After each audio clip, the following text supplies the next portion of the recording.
I think a lot of times we talk about narcissists and we think about the grandiose one, the flamboyant one, the charmer, the one that puts themselves out there. And those people are just, to me, they stand out. And I think most of my clients know that, okay, this guy's a narcissist, because you can just tell when a man or woman is a narcissist. They just are too much all of the time.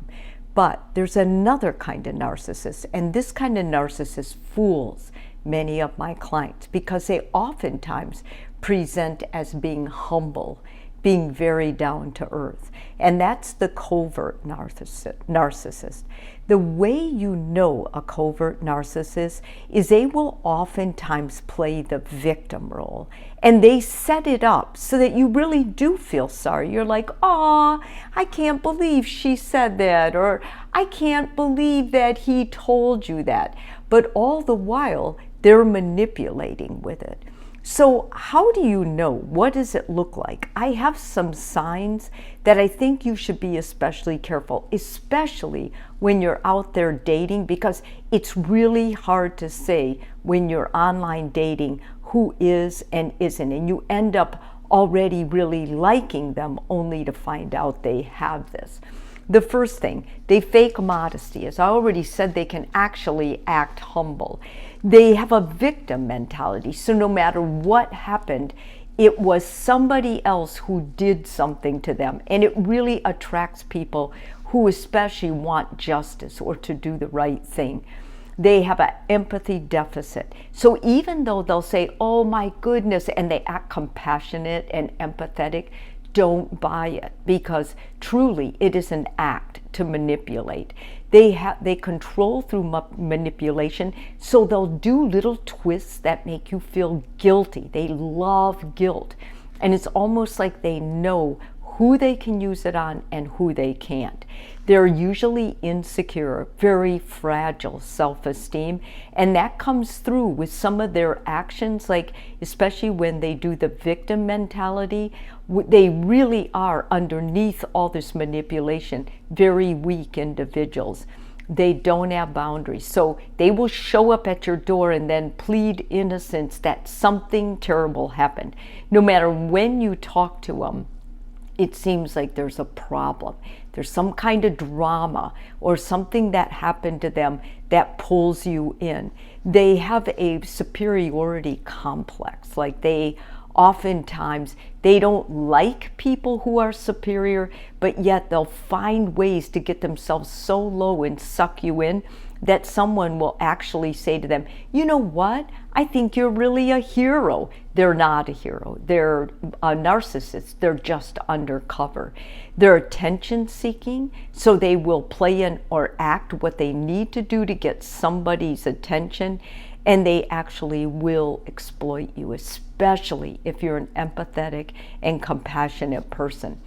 I've seen them at work. I've seen them at home. I've seen them in relationships, and I can tell you in romantic relationships, they'll use guilt. Like when you want to go out with your friends or with, family, they'll usually make you feel guilty. "Oh, you'd rather be that with them than me." Or they'll say something that'll make you start feeling, "Man, I didn't mean that." So you'll either take them along, or when you do leave, you won't have a good time because you're going to be worried about them.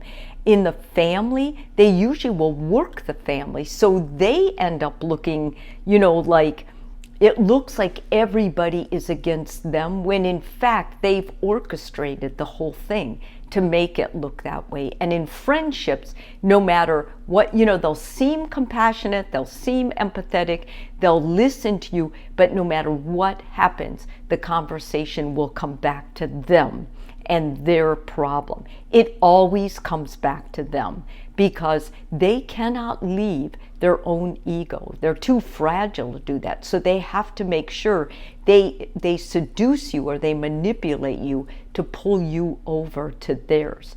The impact on the relationship, if you get into a relationship with a covert narcissist, is terrible. For one thing, you're going to be emotionally manipulated all the time. Won't be one or two times. I mean, most people, have the capacity to manipulate once in a while, especially when they're really close to their partner.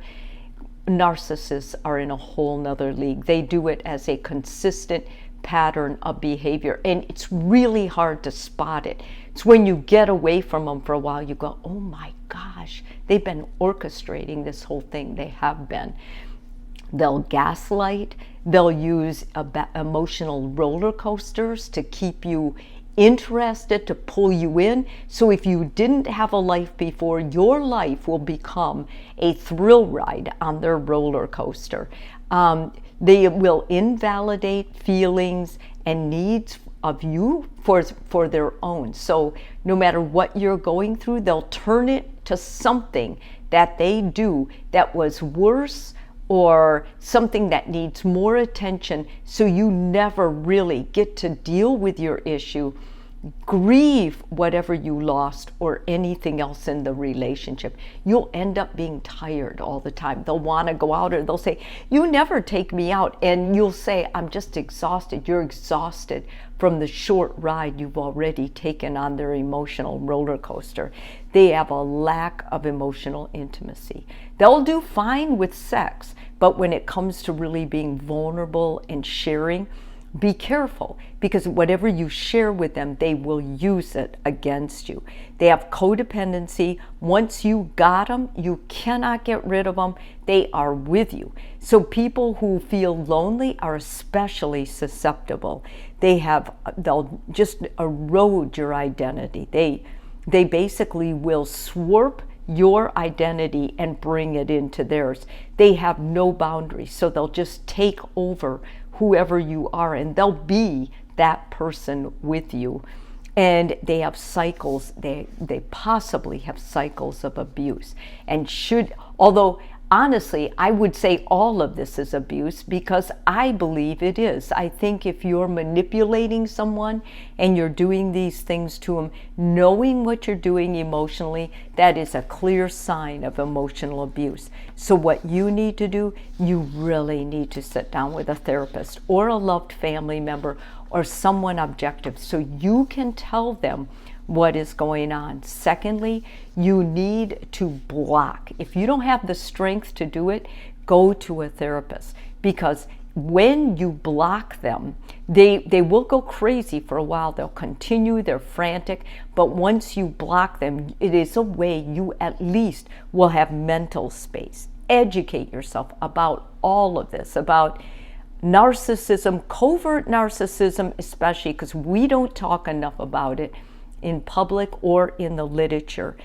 Really get support, because they've isolated you. So make sure you start talking to friends, family, join a support group if you need to.